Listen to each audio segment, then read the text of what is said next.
Okay. Alexander Panda, I'm going to start talking to strangers online. Okay. You're going to stay off the camera, but you're all going to be, maybe I'll talk to you a little bit and say what's up. Sound good? Yeah. All right, cool.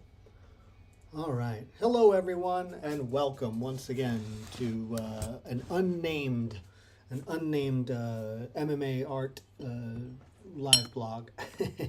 We'll come up with it soon enough. Down here in the studio, down in Denmark, down in the Dirty D. My name is Chris Rini. I have been an artist for my entire life. I have been an artist dedicated to the sport of mixed martial arts for the past 12 years. And I'm hanging out here with my child, Alexander, who is making a comic book called Poorness versus the Rich.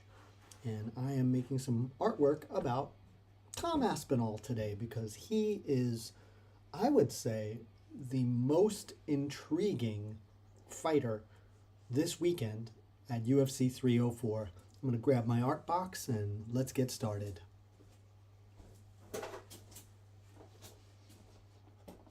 I'm back. Perfect. I found this old tin. It's, let me see. I was able to read the embossing a while ago, and I looked it up. It's anyway. This old thing I found at a Lopa market, which is kind of like a flea market, junk market. Is that what it is? What's a Lopa market? It's sort of like a flea market. Yeah, okay, like a flea market. Anyway, I found this thing. It was pretty cheap, and I love it. And I keep all my special tools in it. I needed something classy, something that made it feel special. Let's get a pencil, a sharpener, some ink, and oh, my eraser is so dirty. Que sera.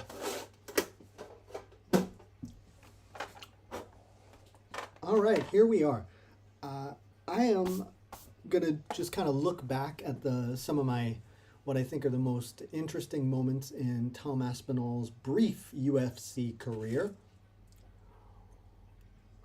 I feel like every heavyweight that comes onto the scene looks impressive at some point, as long as they don't lose their first fight, because they're heavyweights. They're enormous. These are people who have so much power. You know, I read a quote by Curtis Blades that said, you know, like, he doesn't have a weak chin. It's just a different world up there. And you know what? I 100% agree. Once you get over the 240-pound mark, every punch makes a difference. Every punch is a game changer. Every strike, everything matters. You know, there's no two ways about it.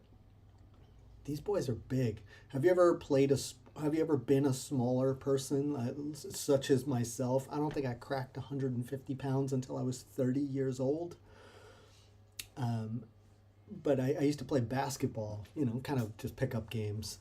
And I remember playing with these guys, and I don't know. It's just so funny. Like, you ever just like in a semi-physical game, and then you just collide with someone who's got, I don't know, 75 pounds on you.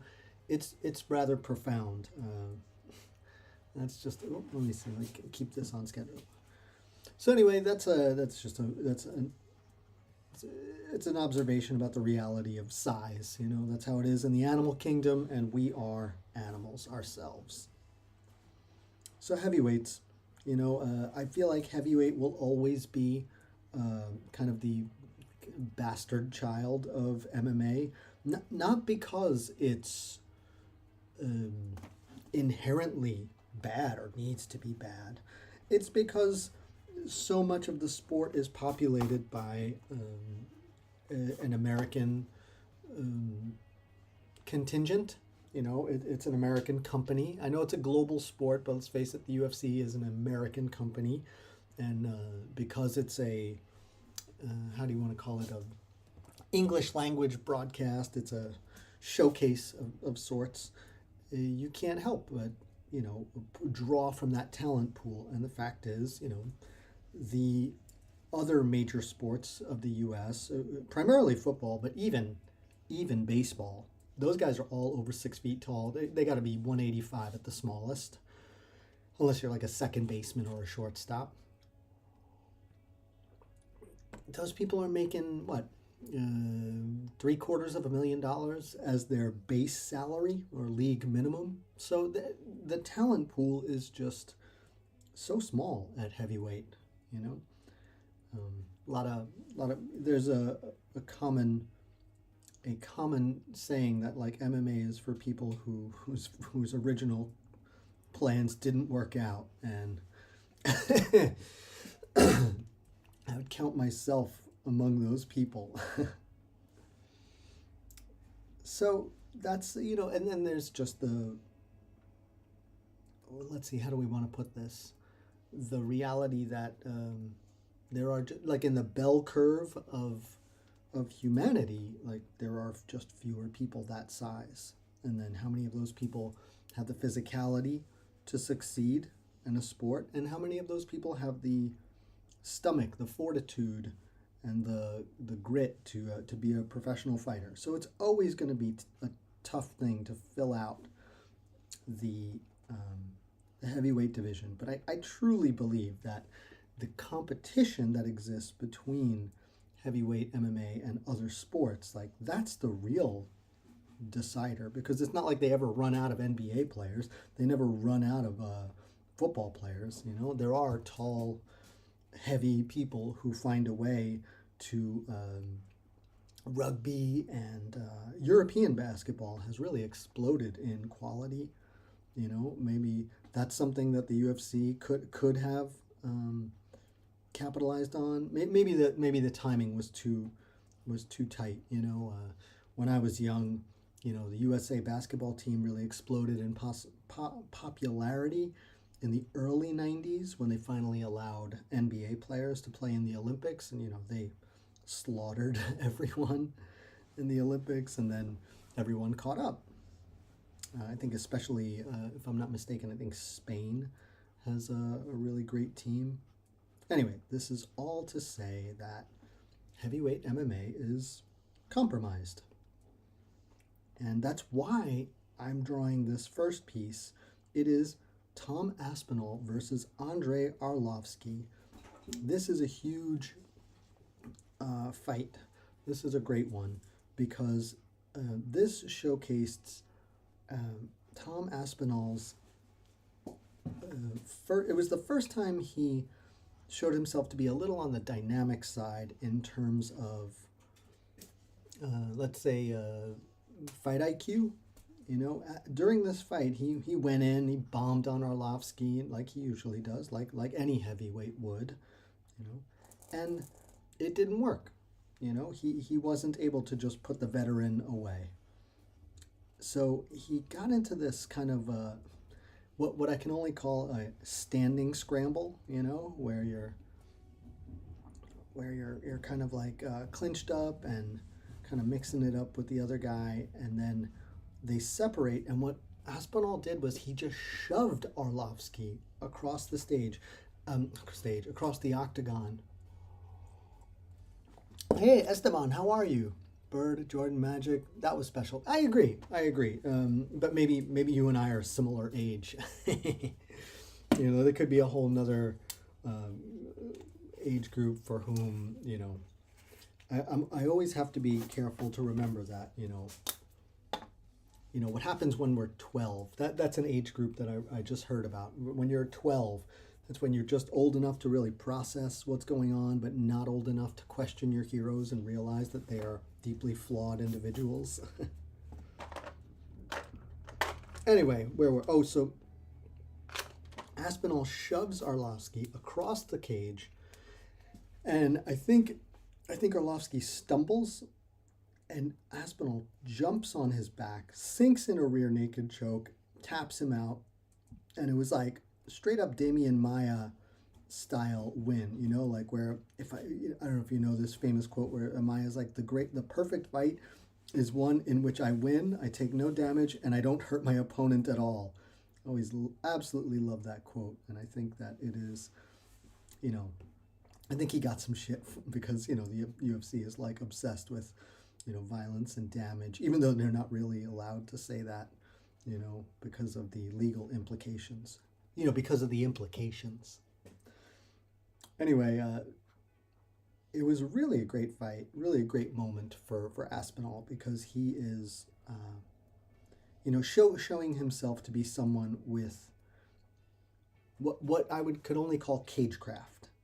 I know mostly that means like footwork and knowing where you are in the ring, but I would argue that this was the first moment that Tom Aspinall was like, oh, okay, you're going to do something other than be big and strong and knock people out.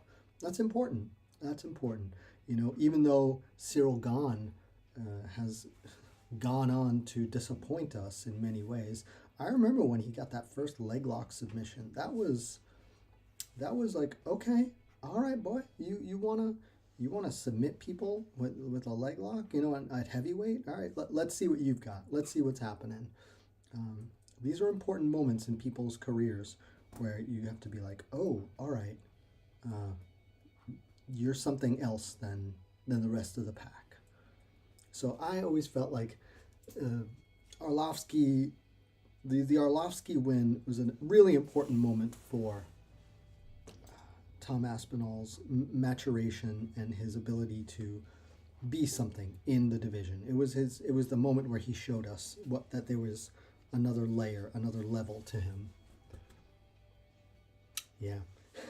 Damian Maia being a good ambassador for the sport is a great indictment of the UFC, never using him.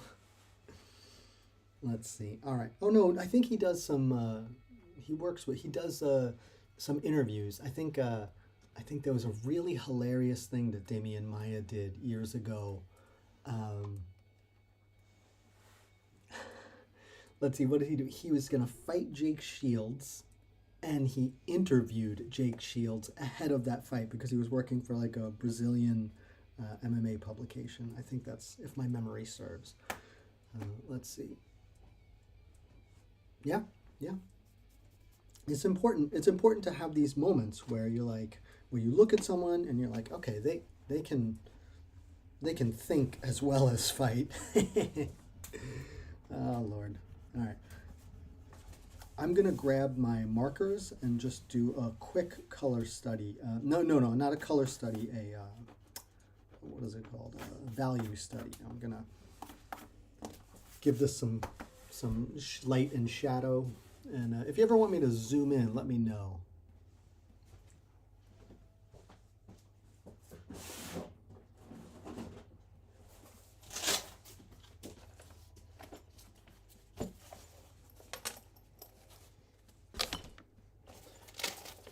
I really enjoy how clean my workspace looks on camera versus what it looks like to me back here. All right, so we're going to go with pure gray. Pure gray. All right. We're going to put our darkest, I'm going to get a little black even. How about that? No. Nope. All right, let me see. Do I have black?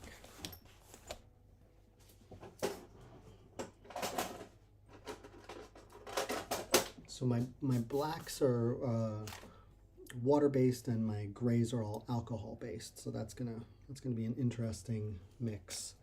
If you've ever done artwork, you know that you have to be very careful when you mix mediums, like oil paint and acrylic paint. If you're going to do that, I believe you have to put your acrylic down first and oil paint on top. You can't do it in the reverse. I think the acrylic will buckle and peel off.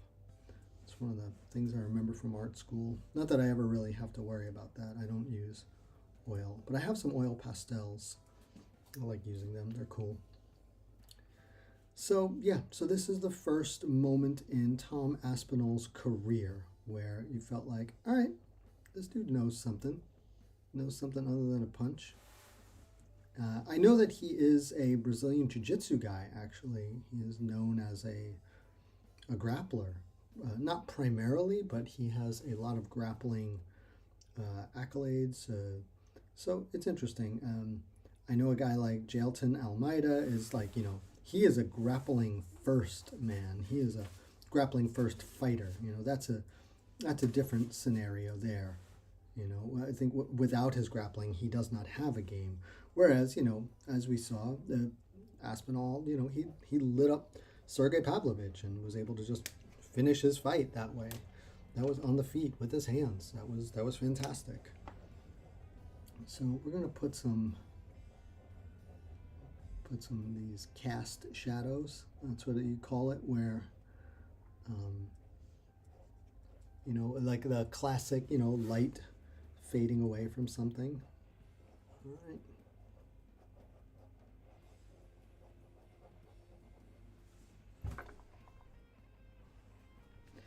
There we go. But I'm not kidding. I really think that Aspinall, his fight is the most consequential and the most interesting thing happening at UFC 304. I was listening to the Jack Slack podcast yesterday while I was making dinner, and I didn't realize this until he said it, but the main and the co-main event are both rematches of fights that were stopped prematurely due to, you know, kind of, you know, non-traditional fight ending sequences. You know, Leon Edwards had that really nasty eye poke of Bilal Muhammad, and Tom Aspinall blew out his knee trying to leg kick Curtis Blades. So that is an extremely interesting fact. Whether it's a defining component, I don't know about that. So yesterday, I think we did a live stream, I was talking about how I would love for, you know, I would love for Blades and Stipe to win.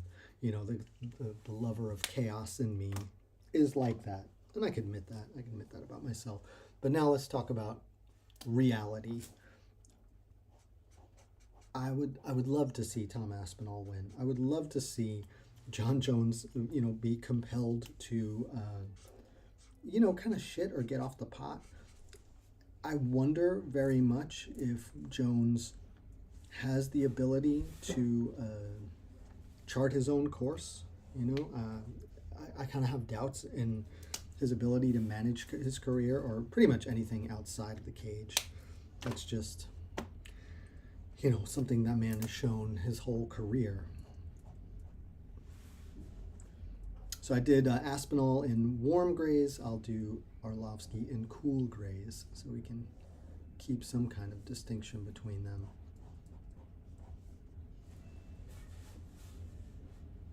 There we go. The only thing that really is working against Aspinall is the UFC's commitment to saying Jon Jones is the best. You know, they've obviously gone all in on him.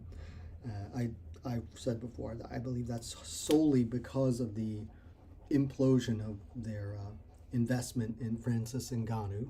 So there's nothing we can do about that. It's just a lost cause. And it's, you know, the UFC often gets hooked on, you know, their idea that they, well, here's an interesting thing. The UFC seems rather dedicated to the idea that Jones is the greatest ever and they own him now. You know, that's what they're committing to. They didn't get Francis Ngannou, so now they're going to have Jon Jones, and they're going to be committed to him being the best. That's why they're doing this legacy fight. Also, probably it might have been part of Jones's, you know, negotiating. That's a hilarious thing too. Like, we have no idea why they make the choices they do. We just have to live with them. Okay, great. We're going to live with it. So here we have nice little, I'm going to pick this up, and rather than move the camera, I'll move this. There we go. Nice. We got a little Tom Aspinall choking out Andrei Arlovsky. How you doing over there, Alexander? Good. Good? Okay, cool. But I'm almost halfway through the sketchbook. You're almost half. Well, you didn't color anything, right? Oh, yeah. I told you you gotta look. If you're gonna make a comic book, buddy, people read and buy and enjoy color comics more than they do black and white comics.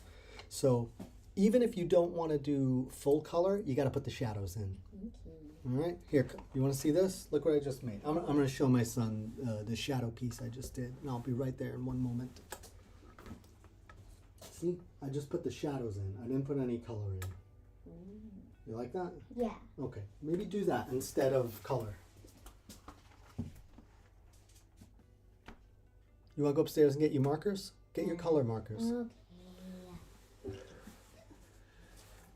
I make this kid work real hard, but it's because he's talented, and I think he's going to be a better artist than me one day. If he keeps working at it!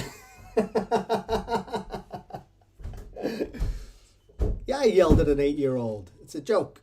Let's see. The UFC has an incredibly tough time realizing the potential of guys on the come-up. God forbid they speak in any way against the UFC. Don't tell him people get paid to do the color.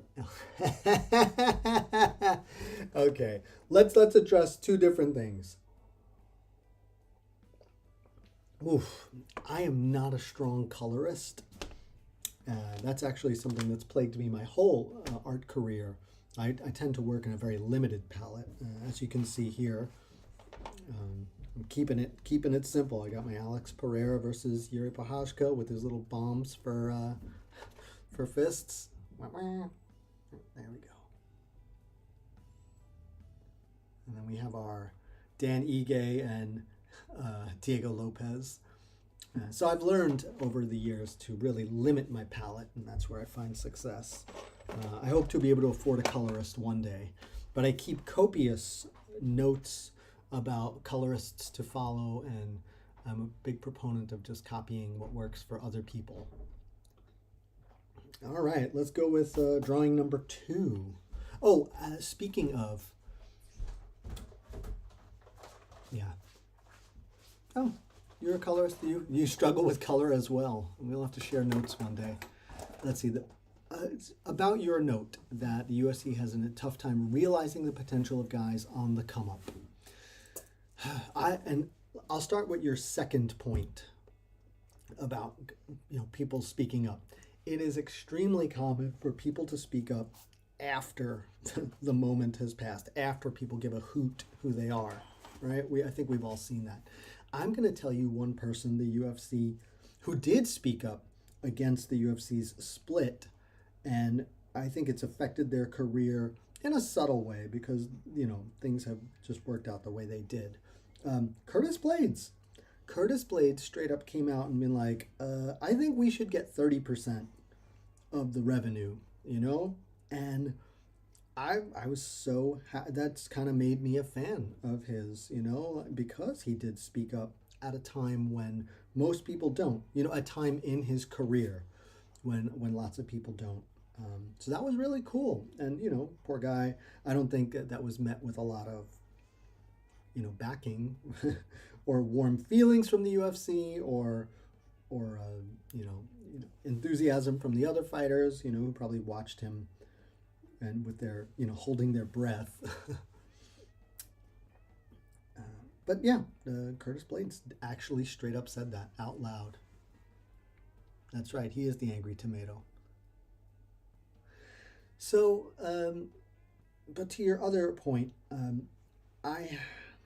I feel like the UFC in general has had a variety of ways that they handle up and coming talent, and it's really hard.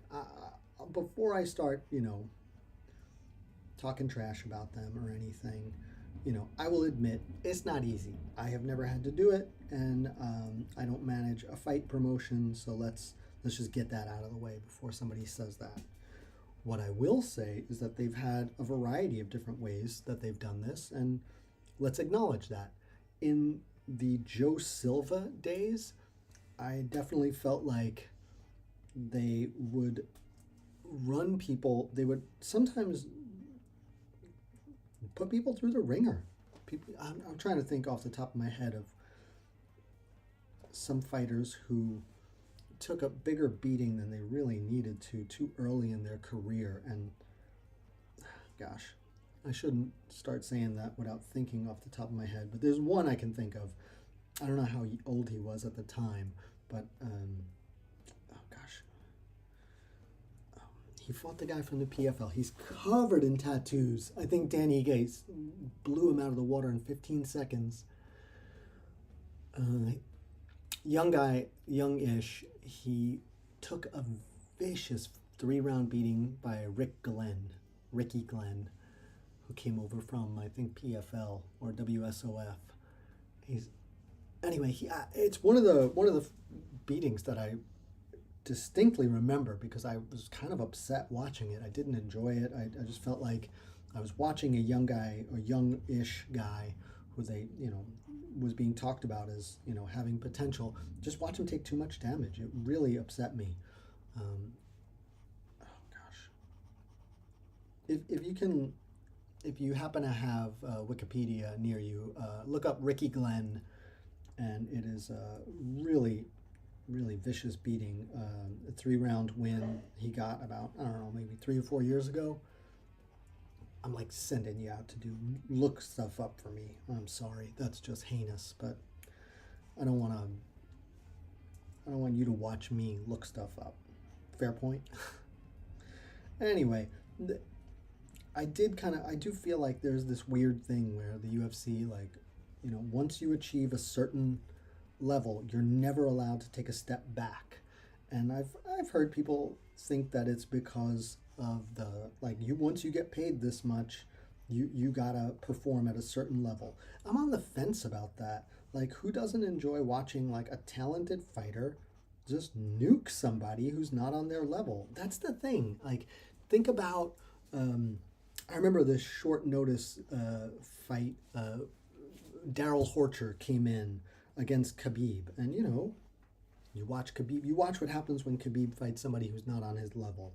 He just put it all over him. Think about Robert Whittaker just the other day, 2 weeks ago, just absolutely smashing Alaskarov. A jumping knee. It was watching him get a read on Alaskarov's tendencies when he would throw certain strikes.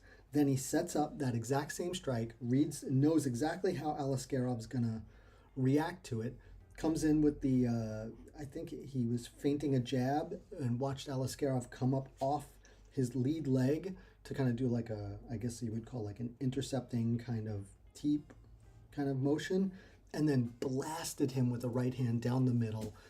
That's what's really cool. I think it's okay for veterans to occasionally take a step back, get a flex, and get a highlight. And I know that there's this weird thing well, what if they lose? Then they look really bad. And it's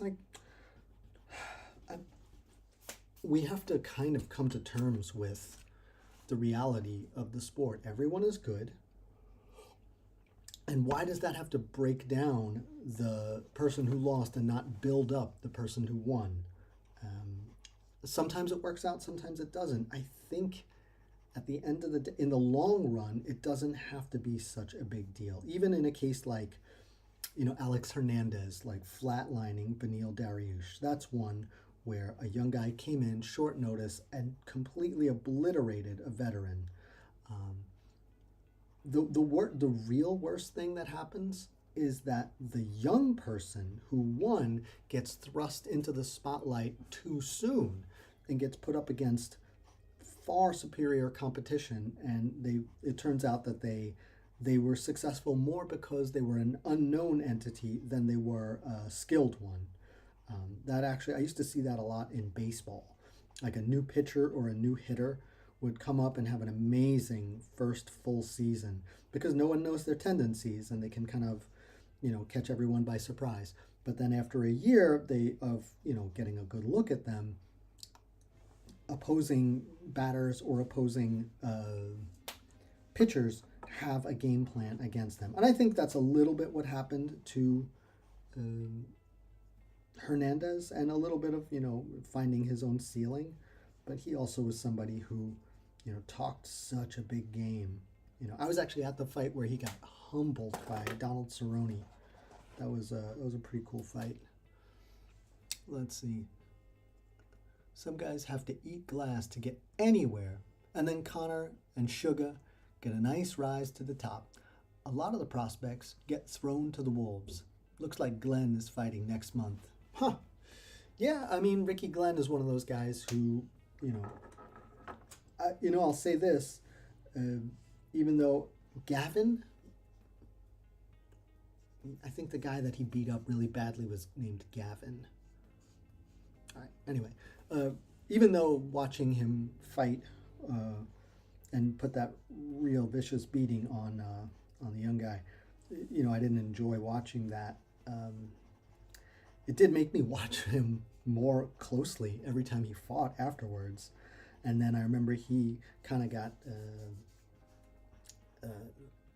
found his ceiling when he lost to Miles Jury. I feel like losing to Miles Jury at a certain point in your career was like the litmus test of how far you were capable of going.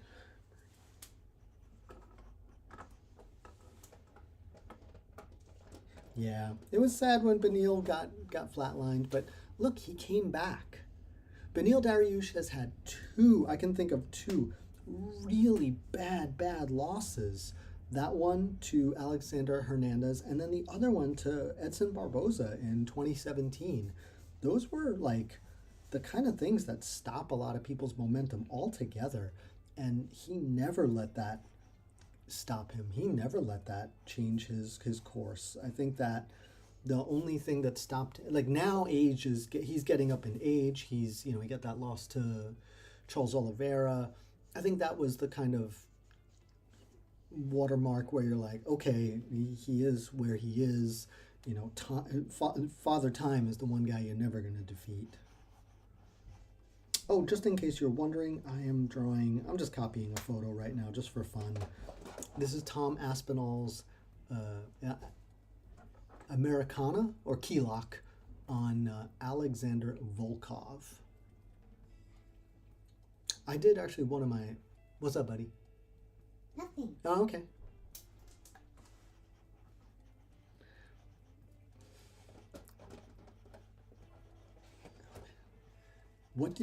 Speaking of heavyweights, and I'm gonna go back to the original premise of this stream, which I have not engaged in at all.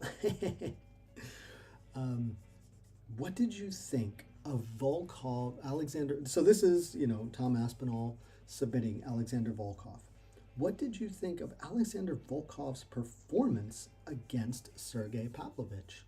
I gotta say, I have been high on Alexander Volkov for years. Ever since he came to the UFC, I was like, good. I love a giant, tall, lanky, big man. That's my favorite kind. It's one of my favorite kind of fighters to watch. Some people are really into the bowling balls. I'm into the scarecrows. That's just life, right? We all got our preferences. And if you know that I'm a big, skinny, lanky guy, it makes a ton of sense.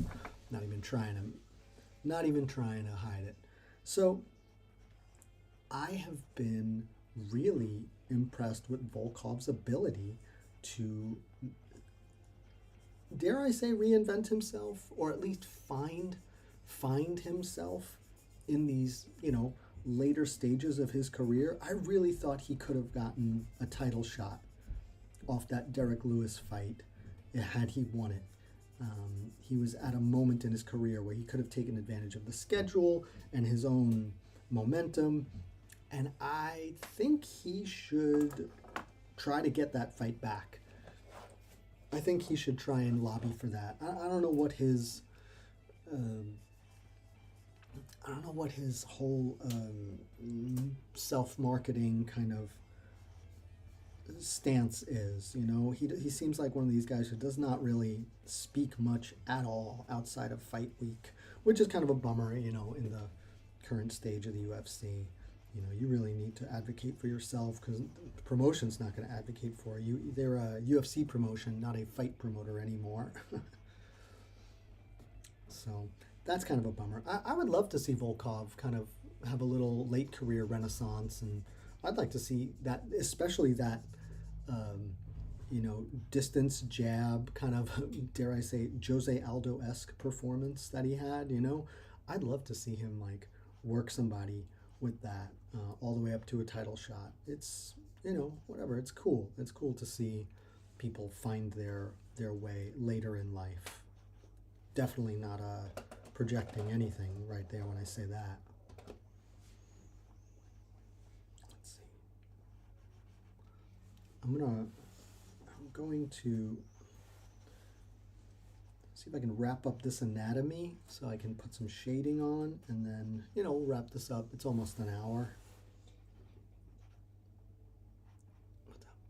I didn't say anything. All right, well, I'm looking at you. I'm just thinking about it. Think about what you're doing. This kid's mad dogging me. That's what he's doing. You can't see it, but he's giving it to me over here. All right, I'm gonna put some ink on this bad boy, and let's see what we can do. All right, so I'm gonna tell you what I think. In the initial idea for this stream, I was like, how do you feel about Jon Jones? Where does he sit in the grand scheme of MMA heavyweight, history? And the answer is nowhere. That is the truth. He has beaten a deeply flawed and exposed Cyril Gane. The UFC marketing around Gane is absolutely hilarious. I think this is one of the funny things about the UFC is how they have cowed the media into not questioning them ever. But one thing that they cannot do is get the media to subscribe to this narrative that Jon Jones beat the baddest man on the planet. It is hilarious hearing the booth say these things and then watching like media act like it never happened, or not that it never happened, but that it is completely not a narrative worth repeating. Everybody remembers what happened. It was a pathetic performance. So Jon Jones has one fight. He's going to fight somebody who has, little to no octagon time in the past 5 years. Is it 5? No. He won 5 rounds against Daniel Cormier in 2019. So let me walk that bad boy back. Jon Jones is going to make his legacy fight is going to take place in a way that most fans will not. It won't even resonate with them. That's number one. That's their number one, misstep at this moment. I feel like the UFC has deep down never had a compelling heavyweight division on par with their competitors, and I'm including both Pride and Strikeforce. I feel like the Pride heavyweight the Strikeforce heavyweight Grand Prix is one of the reasons, one of the tipping points that made the UFC buy Strikeforce. It was one of those moments where we were all forced to reconcile or forced to come to terms with the reality that the UFC did not have the best division in the sport. For any of those of you who don't remember, that featured like Andrei Arlovsky, Josh Barnett, Daniel Cormier, Alistair Overeem, Fedor Emelianenko, Bigfoot Silva, and Fabricio Verdum. Those are the people in the Strikeforce heavyweight Grand Prix. Now, what happened afterwards, after the UFC bought them, I do think that the era of Cain Velasquez, Junior Dos Santos's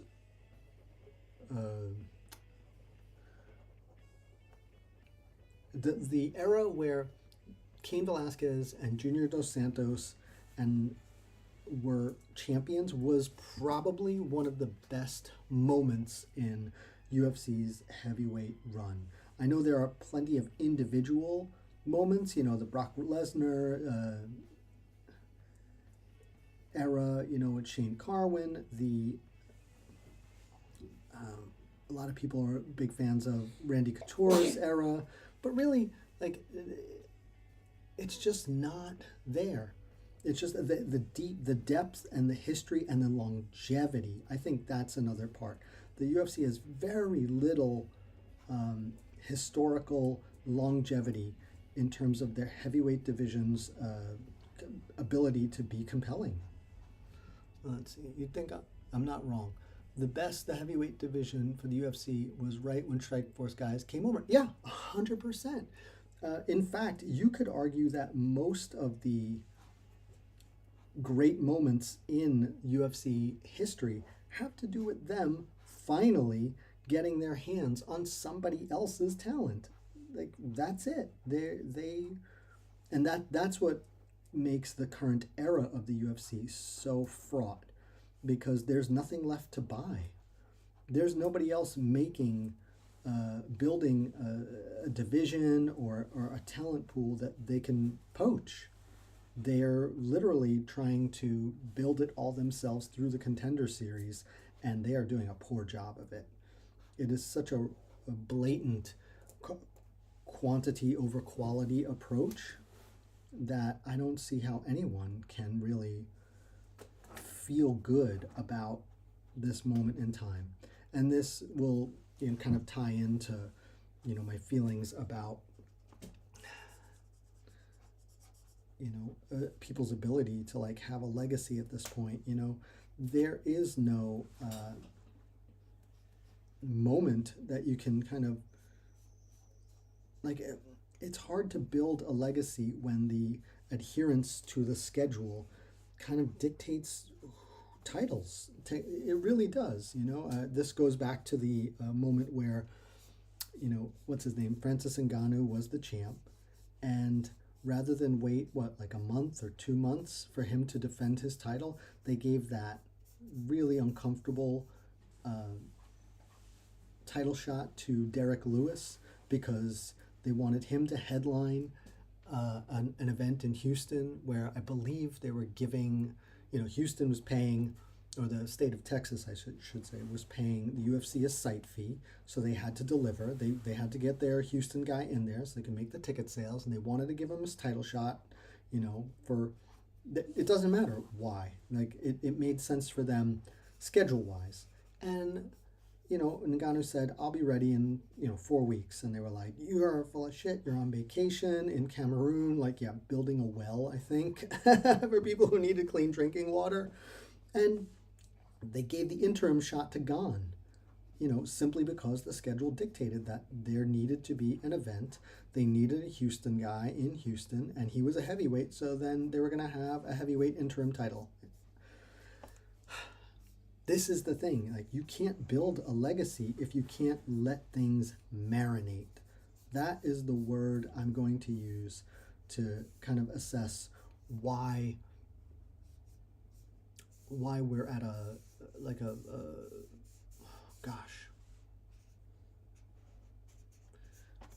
what is the word I'm looking for? Like, we're in a holding pattern where it's like we care about events, we care about things that are happening, but the schedule kind of affects our ability to curate. It affects our ability to curate a sport.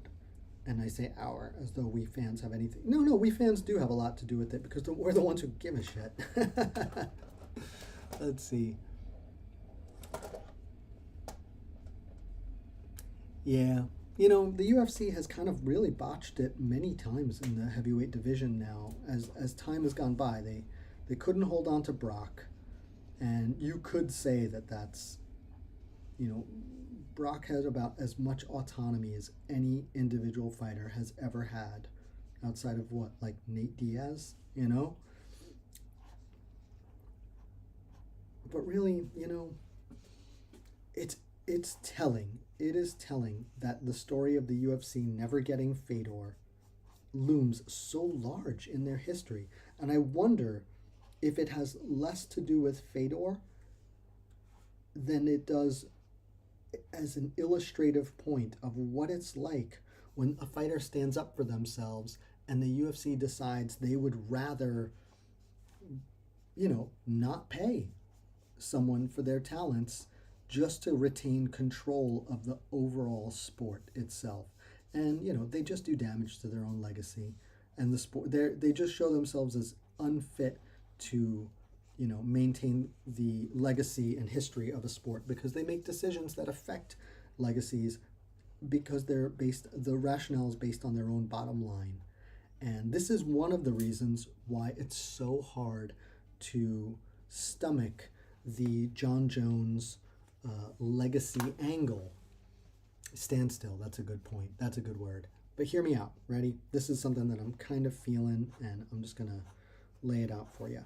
The whole Jon Jones legacy thing with Stipe is so difficult to stomach because the UFC doesn't care about legacies. They don't care about preserving the history of the sport. I feel like in this one instance, they want to hold on to a fighter, claim him as their own, and then say that they own the best fighter to ever do it.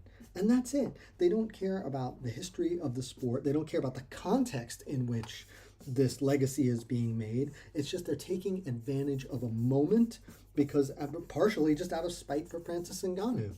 They're like, fine, you won't play ball. This guy will. We're going to stick with him and we're going to help him build a legacy and it's going to be attached to our name and we're going to own it. And it's disappointing. It's disappointing and it's disingenuous. Like the UFC doesn't care about legacies and they don't care about the history of the sport. They care about what they own, right? So you can never put Jon Jones in the context of Francis Ngannou or Fedor Emelianenko because the UFC don't own them. So we're going to call Jon Jones the best, but we're not actually going to say compared to who, right? Because if you compared him to other people, which is how you actually quantify who's the best, you'd have to acknowledge the existence of people who they don't own. There we go. We have come to a clear point. I really appreciate everyone who's hanging out with me and watching these live streams. I'm going to finish up this. I'm going to post it on the Patreon when it's done.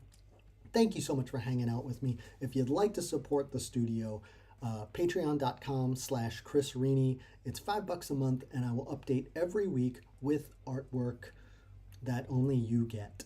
Thank you so much for spending time with me. I appreciate you. Thanks for sticking with me. I will be sticking with you. Where's the mouse? I want to shut this thing off. There it is. Nope.